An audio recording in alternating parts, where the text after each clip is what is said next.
안녕하세요. 북사랑 카페의 크리스티나입니다.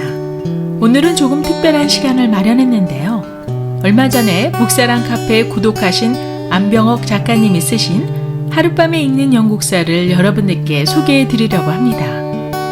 제가 이전에 강자의 조건과 찰스 디킨스의 영국사 산책을 통해 영국사를 일부 소개해 드렸었는데요.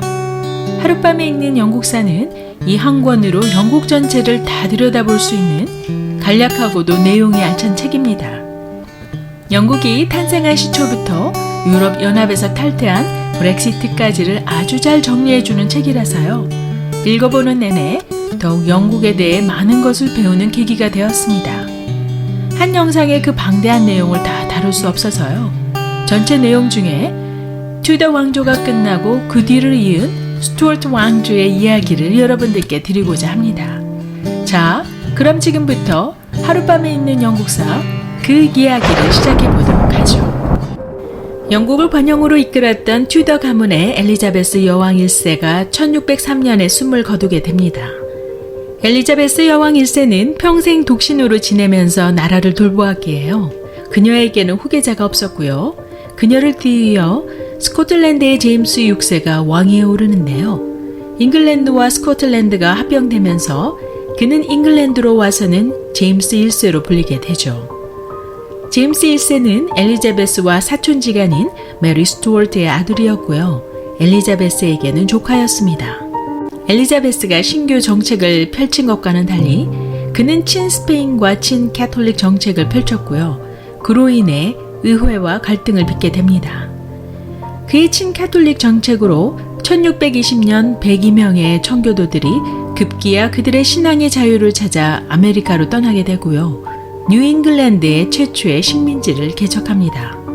제임스 1세로 뒤이은 그의 아들 찰스 1세는요. 캐톨릭 국가인 프랑스 공주 앙리에타 마리와 결혼을 하는데요. 때를 이어 왕권 신수설, 즉 왕의 권한은 신으로부터 온 것이며 절대적이라는 주장을 하게 됩니다.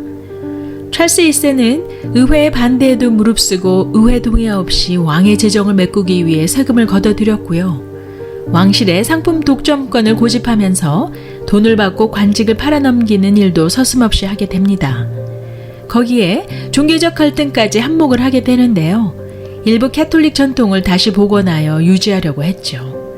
급기야 장로교 성향이 강했던 스코틀랜드에서 1637년 왕의 종교 강요에 반발하는 봉기가 일어나게 되고요. 1640년에는 왕과 의회 사이의 불화로 잉글랜드 내전으로 사태는 번지게 됩니다. 당시 의회에는 왕을 지지하는 왕당파와 의회를 지지하는 의회파가 있었는데요. 이 두 파를 주축으로 내전은 6년이나 지속되죠. 다소 경제적으로 낙후된 잉글랜드 북서부에는 왕당파가 자리 잡고 있었고요. 경제적으로 발달된 동남부에는 의회파가 우세했습니다. 우리에게도 잘 알려져 있는 옥스퍼드 대학교는요. 왕당파 지지가들의 중심지가 되었고요. 반면에 의회파가 우세한 중심지에는 캠브리지 대학교가 있었다고 하네요. 내전 초기 당시에는 왕당파가 우세한 것 같이 보였으나 의회파의 올리버 크로멜이 청교도를 주축으로 한 철기군을 조직하면서요. 양상은 뒤바뀌게 되었습니다.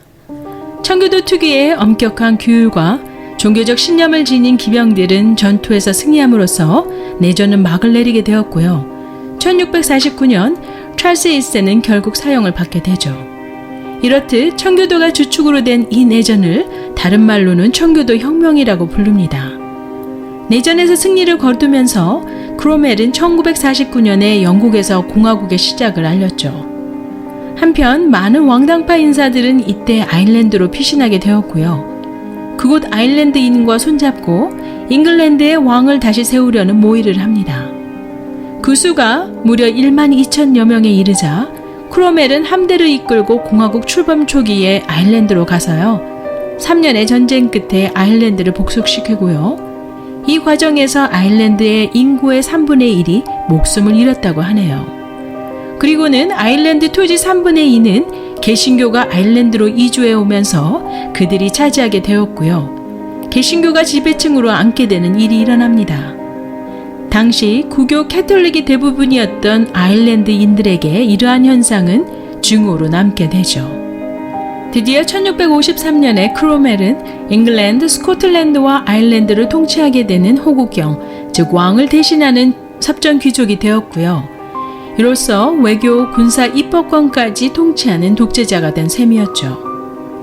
1658년 크로멜의 사망 후 그의 아들 리처드는 군대를 장악할 만한 자질 부족으로 호국경으로 취임했지만요. 9개월 만에 사임을 하게 됩니다. 한편 프랑스의 도피 중이었던 사형당한 찰스 1세의 아들 찰스 2세가 잉글랜드로 돌아와 왕위에 복귀하게 됩니다. 사회 전반적으로 극단적인 청교도 정책을 시행했던 크로멜은요, 잉글랜드 사회에 여러 가지 유산을 남겨놓았는데요. 종교상의 갈등이 자주 있었던 곳에 청교도의 뿌리를 내려 종교의 자유가 점차 확립되었고요. 절대 왕권을 견제하는 의회의 기능을 확립시켰다고 볼 수 있습니다. 영국에 있는 후세의 시민들은 크로멜 글을 다소 긍정적으로 보면서요, 의회파 영웅으로 평가한다고 하죠. 찰스 2세가 왕위로 복귀되면서요, 그는 청교도 혁명 이전 스튜어트 왕조를 반대한 사람들을 사면하는 한편 자신의 아버지 찰스 1세를 단두대로 보낸 인사 가운데 생존하고 있는 26명을 처형합니다. 그것도 모자라 1661년 크로멜의 무덤을 파서 시체를 쇠사슬에 묶어 목을 치기도 하죠. 찰스 2세는 프랑스의 피신해에 있는 동안 프랑스 왕실의 도움을 받았고요. 그는 프랑스 국왕 루이 14세에게 잉글랜드를 캐톨릭으로 개종하겠다고 하지만요. 이것은 의회와 충돌을 빚게 되고요. 의회는 다시 왕에게 충성하는 공정당과 왕의 친캐톨릭을 반대하는 지방당으로 나뉘게 됩니다. 선거를 통해 지방당이 승리하게 되었고요. 찰스 2세를 이어 캐톨릭 교도인 그의 동생을 후계자로 삼습니다. 찰스 2세를 뒤이은 제임스 2세가 캐톨릭 교도를 정부 요직과 군 지휘관으로 세우자 의회와 다시 충돌을 빚게 되고요. 왕이 지나치게 캐톨릭으로 기울어지자 국민도 반대하는 경향이 강해졌습니다. 이러한 갈등은 의회와 종교 지도자들이 힘을 합쳐 왕을 몰아낼 것을 결정하기에 이릅니다. 흥미있는 사실은 제임스 2세에게 딸이 있었는데요. 딸 메리는 네덜란드 총독이었던 윌리엄 공과 결혼을 했고요. 의회 지도자들은 네덜란드에 있는 윌리엄에게 밀사를 보내 영국을 침략할 것을 요청하죠. 윌리엄은 1688년 1만 5천 명의 병력을 이끌며 영국에 오게 되고요. 영국군은 귀족들이 벌써 윌리엄 공 편으로 돌아선 것을 알자 전투에 임하려 하지 않게 되면서 전투 없이 윌리엄 공은 윌리엄 3세로, 아내는 메리 2세로 등극하게 되죠. 이 사건은 피를 흘리지 않고 정권 교체를 이루어낸 명예혁명으로 불리게 됩니다. 그리고는 권리장전은 1689년 소집된 의회에서 발표하게 되는데요. 모두 13개 항목으로 구성되어 있고요. 주로 왕의 권한을 대폭 제한하는 법이었습니다. 이로 인해 자유로운 의회 선거 실시와 의회 내의 토론의 자유가 보장받게 됩니다.